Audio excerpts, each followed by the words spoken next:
कहानी शुरू होती है दो मर्सिनरीज के साथ जो एक सीक्रेट मिशन के लिए एक खतरनाक और जानलेवा बंकर में घुस जाते हैं। लेकिन जैसे जैसे वो अंदर बढ़ते हैं उन्हें समझ आता है कि ये मिशन उनके सोच से कहीं ज्यादा खौफनाक है। आखिर इस डेडली बंकर के अंदर क्या छुपा है, चलिए आगे बढ़ते हैं और पूरी कहानी को समझते हैं। एक बंकर के अंदर खून से सनी लड़की क्लोई और एक आदमी अपनी जान बचाने के लिए भाग रहे होते हैं। इस दौरान एक एआई वॉइस अनाउंस करती है कि लॉकडाउन 60 सेकंड्स में शुरू होगा। अचानक एक आदमी उस आदमी को गोली मार देता है। फिर क्लोई पर भी गोली चलाने की कोशिश करता है लेकिन वो गोली उसके पैर में लगती है। फिर वो आदमी बंकर से निकल जाता है और दरवाजा बंद हो जाता है इससे पहले कि क्लोई उसके पीछे जा सके। एक करीब ही से ग्राउलिंग की आवाज सुनते ही क्लोई वापस टनल के रास्ते चलने लगती है और शटर के नीचे से टाइम पर फिसल के निकल आती है। लेकिन दूसरा आदमी फंस जाता है और क्लोई के पैर पकड़कर उससे गुहार लगाता है कि उसे छोड़कर मत जाओ। इसी दौरान एक मॉन्स्टर दूसरी तरफ से आकर उस आदमी को खींच लेता है और शटर पूरी तरह से बंद हो जाता है। इसके बाद क्लोई एक कंप्यूटर ढूंढती है और तुरंत एक मैसेज भेजती है। एक डिस्ट्रेस मैसेज में क्लोई समझाती है कि फैसिलिटी पर हमला हो चुका है। पूरी जगह 24 घंटे के लिए लॉकडाउन में है और अब वो अकेली सर्वाइवर है। अगर किसी को एडम या रिसर्च चाहिए तो उन्हें उसे बचाना पड़ेगा। इसके बाद क्लोई अपनी चोट साफ करती है, गोली निकालती है और लॉकर से नए कपड़े निकालकर धोकर पहनती है। लेकिन जब वापस से उसे ग्राउलिंग सुनाई देती है तो वो तुरंत एक फर्नीचर के पीछे छिप जाती है जैसे कोई बड़ी मुसीबत करीब हो। मॉन्स्टर क्लोई के करीब आता है और हाथ बढ़ाता है लेकिन जैसे ही उसका चेहरा देखता है वो हमला नहीं करता। दूसरी तरफ मर्सिनरी जेम्स को अपनी प्रेग्नेंट वाइफ का वीडियो कॉल आता है। वो गुस्से में आ जाती है जब उसे जेम्स को मिशन गियर में देखती है क्योंकि उसे घर लौटना था। जेम्स समझाता है कि उसने एक स्पेशल ऑप्स मिशन एक्सेप्ट किया है और वादा करता है कि ये कुछ समय के लिए आखिरी मिशन होगा क्योंकि इसकी पेमेंट इतनी अच्छी है कि वो एक अच्छा घर ले पाएंगे। बाद में जेम्स और उसका बेस्ट फ्रेंड मार्शल अपने मिशन के लिए प्लेन में चढ़ते हैं। साथ में मार्शल की एक्स और फेलो मर्सिनरी रेचल भी होती है। सफर के दौरान रेचल मिशन के डिटेल्स समझाती है। उन्हें बोवानिया में एक बायो रिसर्च लैब में घुसकर क्लोई को बचाना है बिना डिटेक्ट हुए। ओल्स टीम ने पहले बंकर में घुसने की कोशिश की थी जिसमें 12 सिविलियंस की जान चली गई थी। अब वो सोल्जर्स एरिया में नए एंट्रेंस की तलाश में है। मर्सिनरीज की भी टीम्स ग्राउंड पर हैं जो 2 एस्केप टनल्स ढूंढ चुकी हैं। रेचल टीम अल्फा में शामिल होगी फैसिलिटी में घुसने के लिए जबकि जेम्स और मार्शल टीम ब्रावो में शामिल होंगे कवर प्रोवाइड करने के लिए। एक हेलीकॉप्टर बाद में उन्हें फॉरेस्ट के पास पिकअप करेगा जब वो वहां पहुंच जाएंगे। जेम्स और मार्शल देखते हैं कि ओल्स के लोग एक मेटल डिटेक्टर के साथ हैच ढूंढ रहे हैं। जब वो आदमी उन्हें भी देख लेता है तो वो तुरंत भाग जाता है जिससे एक चेस शुरू होती है। आदमी एक पेड़ के पीछे छुपने की कोशिश करता है लेकिन टीम ब्रावो बाकी लोग उसे जल्दी से ढूंढ लेते हैं। टीम उसे मारना चाहती है लेकिन जेम्स डिसाइड करता है कि उसे पेड़ से बांध दिया जाए। प्रिजनर बार बार कहता है कि नेफिलिम आ रहे हैं लेकिन जेम्स को लगता है कि यह सब बकवास है। ब्रावो टीम छोड़ देती है और उस आदमी को पेड़ से बांध कर चली जाती है। इस दौरान टीम अल्फा एक छोटी एक्सप्लोसिव का इस्तेमाल करके बंकर में एक होल बनाती है और अंदर जाती है। वहाँ उन्हें एक आदमी देखने को मिलता है जो दीवार पर लटका है और जब वह घूमता है तो उसका चेहरा म्यूटेट होता है। अचानक वह आदमी उनकी तरफ चार्ज करता है और टीम फायर खोल देती है लेकिन यह उसे रोकने के लिए काफी नहीं होता। टीम ब्रावो को पता चलता है कि उनका प्रिजनर भाग गया है। तभी एक बॉम्ब उनके पास फट जाता है। वो कवर के लिए दौड़ते हैं और फायर बैक करते हैं जब ओल्स के लोग उन पर गोली चलाते हैं। टीम के एक मेंबर की तुरंत मौत हो जाती है और दूसरा सीवियर वुंडेड हो जाता है। बॉम्ब्स लगातार एरिया में फट रहे हैं और मार्शल जमीन पर गिर जाता है लेकिन वो जल्दी से रिकवर करके फायर करता है। उसके बाद वो एक पेड़ के पीछे फंस जाता है। जेम्स भी एक बॉम्ब से गिर जाता है और अपने वेपन को रिकवर करने के लिए जमीन पर खींचता है। फिर जेम्स पेड़ों के बीच दौड़ता है ताकि मार्शल को बचाने के लिए कुछ बचे हुए दुश्मनों को मार सके। इस दौरान उसका सामना पहले वाले प्रिजनर से होता है और इस बार वो बिना हिचकिचाए उसके सिर में गोली मार देता है। इसके बाद जेम्स और मार्शल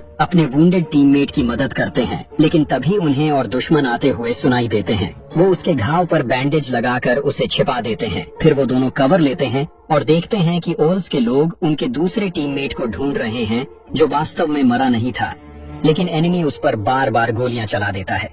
फिर ओलिक्स ग्रुप एक डॉग लेकर आता है ताकि उन्हें ढूंढ सके तो मार्शल के पास कोई चॉइस नहीं बचा और उसे हैंडलर को गोली मारनी पड़ती है। एक और गन फाइट शुरू होता है और यह ड्यूओ जंगल में दौड़ते हुए जितने ज्यादा दुश्मनों को मार सकते हैं मारते हैं। जल्दी ही उनके बुलेट्स खत्म होने लगते हैं और आसपास और ज्यादा एक्सप्लोसिव्स फटने लगते हैं। इसलिए उनका एक ही रास्ता बचा था, क्लिफ से कूदकर पानी में गिरना। तेज धारा उन दोनों को कुछ दूर तक बहा कर ले जाती है।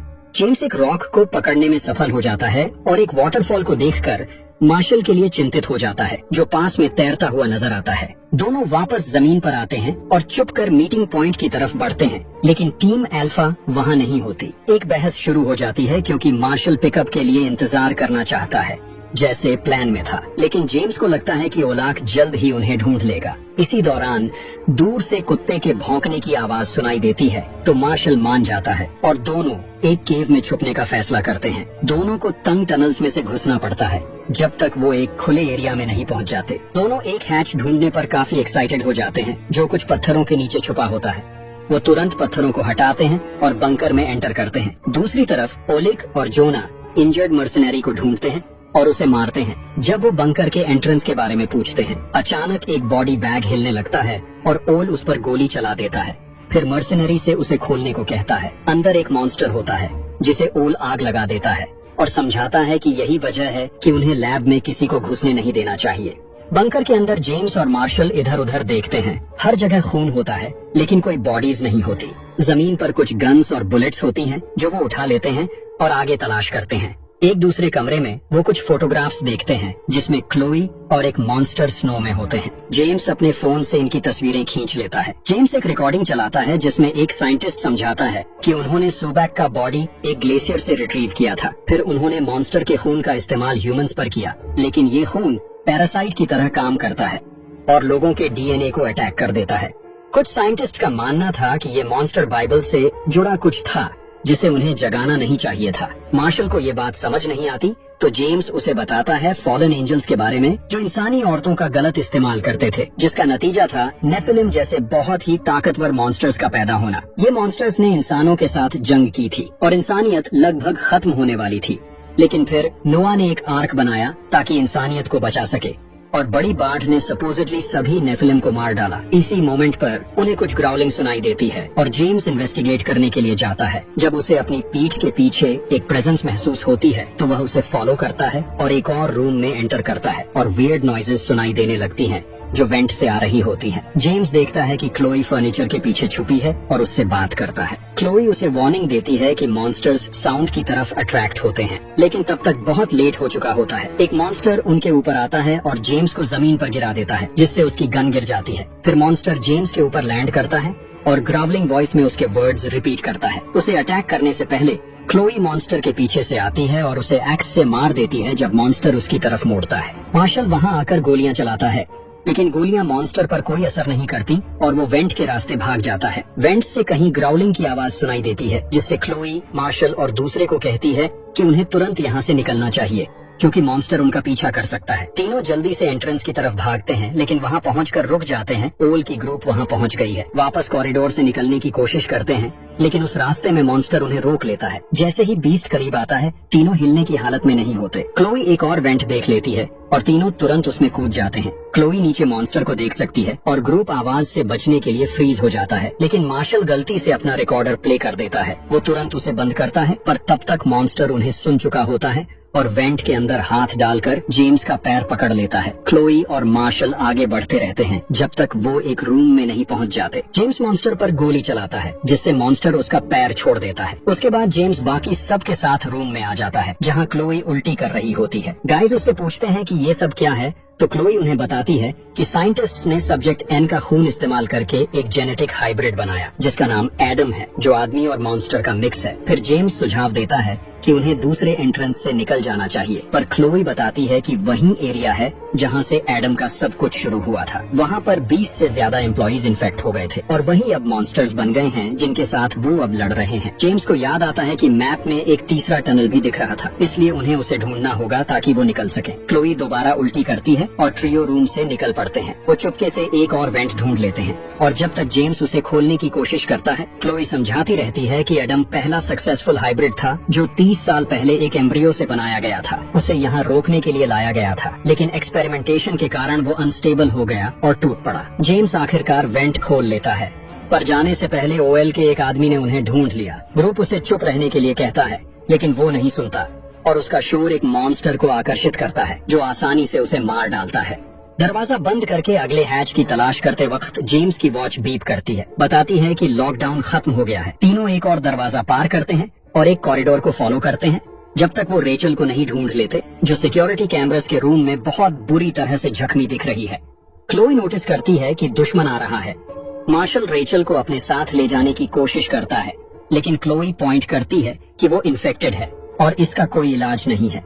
जब मार्शल उसे छोड़ने से मना कर देता है तो क्लोई उसे मेडिकल वार्ड का रास्ता बताती है और जेम्स अगले हैच की तलाश में लग जाता है। क्लोई इस मौके का फायदा उठाती है और रेचल को सिर में गोली मार देती है। जब बाकी लोग गोली की आवाज सुनते हैं वो वापस आते हैं और मार्शल गुस्से से भर जाता है, क्लोई को नजरअंदाज करते हुए।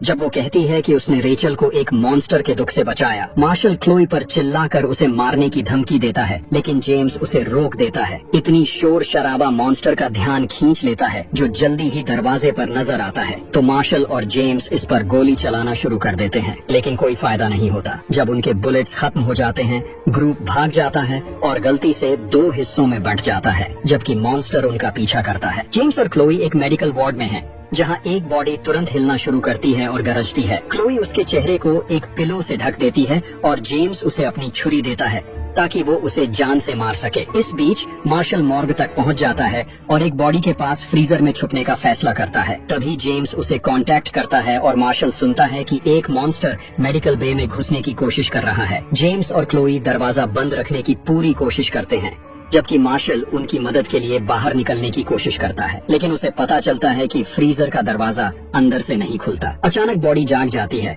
और मार्शल के हाथ में काट लेती है। फिर वो अपनी छुरी से उसके सिर में बार बार छुरा घुसाकर उसे मार देता है। मार्शल को लगता है कि सब कुछ खत्म हो गया है। तभी जोना उसे खींचकर बाहर निकालता है और अपने हथियार से उस पर वार करता है। साथ ही जेम्स और क्लोई दरवाजा बंद करने में सफल हो जाते हैं और मॉन्स्टर चला जाता है, लेकिन उन्हें ओल्स के आदमियों की आवाज भी सुनाई देती है जो करीब आ रहे हैं। जेम्स रिकॉर्डर को कॉरिडोर में फेंक देता है और 2 आदमी उसे डिस्ट्रैक्ट हो जाते हैं। इस मौके का फायदा उठाकर जेम्स उनके ऊपर हमला कर देता है और तुरंत एक आदमी को गिरा देता है, लेकिन दूसरा आदमी ज्यादा बड़ा है और जेम्स को ओवरपावर कर देता है। खुशी की बात यह है कि क्लोई बाहर आती है और एक छुरी का इस्तेमाल करके बड़े आदमी से लड़ती है। बहुत ही अच्छे स्किल के साथ उसे की स्पॉट्स पर छुरी घुसाती है जब तक वो मर नहीं जाता। उसके बाद जेम्स मार्शल को ढूंढने जाना चाहता है, लेकिन क्लोई उसे रोक देती है। वो पॉइंट करती है कि अगर ओल्स को रिसर्च मिल गया तो वो उसे एक वेपन बना लेगा और सबको मार देगा। जेम्स के पास और कोई रास्ता नहीं होता, इसलिए वो क्लोई को पहले मोर्ग से बाहर ले जाता है। मार्शल एक टेबल पर बंधा हुआ है जब जोना बताता है कि इन्फेक्शन उसे कैसे मार देगा और उसे नीफिलिम में बदल देगा। वो बार बार पूछता है कि एडम कहाँ है और मार्शल कहता है कि उसे नहीं पता। तभी उसे अचानक एक विजन आता है जहां वो देखता है कि एडम साइंटिस्ट्स को मार रहा है और ओल्स को बाहर निकाल रहा है और फिर मैसेज रिकॉर्ड करता है। इसका मतलब है कि क्लोई असल में एडम है और ओल्स उसे रोकने की कोशिश कर रहा है। जेम्स और क्लोई एडम के कमरे तक पहुंच जाते हैं और वहां अल्फा टीम लीडर का बॉडी मिलता है, जिसे क्लोई को चक्कर आ जाता है। जेम्स मार्शल से कांटेक्ट करने की कोशिश करता है जो जोना द्वारा छुरी से मारा जाने वाला होता है। उस मोमेंट पर एक मॉन्स्टर मोर्ग में घुस आता है और जोना इस पर गोली चलाने की कोशिश करता है, लेकिन मॉन्स्टर उसे पकड़कर उछालता है और मार्शल के ऊपर फेंक देता है। जोना के मरने के बाद मॉन्स्टर मार्शल को नजदीक से देखता है, लेकिन क्योंकि वह इन्फेक्टेड है, बीस्ट उसे छोड़ देता है और चला जाता है। मार्शल फिर अपनी छुरी का इस्तेमाल करके खुद को आजाद करता है। जेम्स क्लोई को डेड मैन का फोन देता है और कहता है कि वो टनल के जरिए बाहर निकल जाए जो अल्फा टीम ने यूज किया था। जब वो बाहर निकल जाती है तो वो फोन का इस्तेमाल करके हेलीकॉप्टर को कॉल कर सकती है। जेम्स मार्शल की मदद करने के लिए रेडी होता है, लेकिन जब वो एक क्रिब कॉर्नर में देखता है वो फ्रीज हो जाता है। उसे समझ आता है कि क्लोई वॉमिट कर रही थी क्योंकि वो प्रेग्नेंट है और वो असली कहानी जानने की डिमांड करता है। क्लोई ये मान लेती है कि वो एडम है और समझाती है कि 30 साल तक बंद रखने के बाद वो टूट गई थी। उसने अपने बच्चे को कैप्टिविटी में पालने से मना कर दिया था, इसलिए उसने अपने कैप्टर्स को मार दिया ताकि आखिरकार आजादी मिल सके। जेम्स बच्चे को बचाने की उसकी इच्छा को समझता है, लेकिन क्लोई का खून बहुत ज्यादा खतरनाक है, इसलिए वो उसे जाने नहीं देना चाहता। अचानक एक मॉन्स्टर रूम में आ जाता है और क्लोई बस देखते रहती है कैसे जेम्स को आसानी से हरा दिया जाता है। इसी वक्त मार्शल आता है और क्लोई को गोली मारने की धमकी देता है ताकि मॉन्स्टर जेम्स को छोड़ दे। क्लोई भाग जाती है और लाइट्स बंद कर देती है, जबकि मार्शल गोलियां चलाता है, लेकिन मॉन्स्टर उसे गिरा देता है। जेम्स को एक फ्लेम थ्रोवर मिलता है जो सोल्जर्स छोड़ गए थे और वो उसका इस्तेमाल करके मॉन्स्टर को जलाकर मार देता है। इस बीच क्लोई बाहर निकल जाती है और देखती है कि ओल अपनी गन के साथ उसका इंतजार कर रहा है। क्लोई अपने एक्शंस के लिए माफी मांगती है और उसके करीब जाकर उसे गले लगाने की कोशिश करती है, लेकिन ओल उसे माफ नहीं करता। बेचैन क्लोई उसकी छुरी चुराकर उसे घूंप देती है, लेकिन ओल छुरी वापस ले लेता है और तुरंत उसे वापस घूंप देता है। जैसे ही दोनों जमीन पर गिरते हैं, जेम्स और मार्शल भी बंकर से बाहर आते हैं। जब वो क्लोई को चेक करते हैं, वो अचानक जेम्स पर हमला कर देती है और उसे छुरी मार देती है, फिर मार्शल से लड़ती है। क्लोई की मॉन्स्टर स्ट्रेंथ आसानी से मार्शल को गिरा देती है और जब जेम्स भी उससे लड़ने की कोशिश करता है तो वो भी वैसे ही हार जाता है। दोनों लड़के हार नहीं मानते और दोबारा क्लोई से लड़ने की कोशिश करते हैं, लेकिन क्लोई आसानी से एक के बाद एक उन्हें गिरा देती है। फिर वो गिरे हुए बंदूक को उठाने की कोशिश करती है, लेकिन जेम्स उसे सरप्राइज करता है और पीछे से उसके गले में रस्सी डाल देता है। क्लोई जेम्स की पकड़ से जूझती है और उसे डिस्ट्रैक्ट करने के लिए उसकी आंख पर वार करती है, फिर उसे जोर से मुक्का मारकर गिरा देती है। अगले पल वो उसे छुरी मारने की कोशिश करती है, लेकिन जेम्स दर्द से अपने हाथ से छुरी को पकड़ लेता है। इस बीच मार्शल ट्रांसफॉर्म होने लगता है और अपनी ताकत का इस्तेमाल करके रस्सी खींचता है, फिर हैच में कूदता है। क्लोई को जमीन पर घसीटकर उसका गला घुटने तक मारता है। बाद में जेम्स अपने दोस्त को बचाने के लिए हैच में उतरता है, लेकिन मार्शल उसे याद दिलाता है कि वो इन्फेक्टेड है और कहता है कि उसे बिना उसके चले जाना चाहिए। आखिरी अलविदा के बाद जेम्स बंकर छोड़ देता है और जमीन पर लेटकर फोन का इस्तेमाल करता है। वो अपनी बीवी की आवाज सुनने से पहले ही बेहोश हो जाता है। रात को एक रेस्क्यू टीम जंगल में आती है और जेम्स को ढूंढती है, जो अब तक ट्रांसफॉर्म हो चुका है और तुरंत उन पर हमला कर देता है।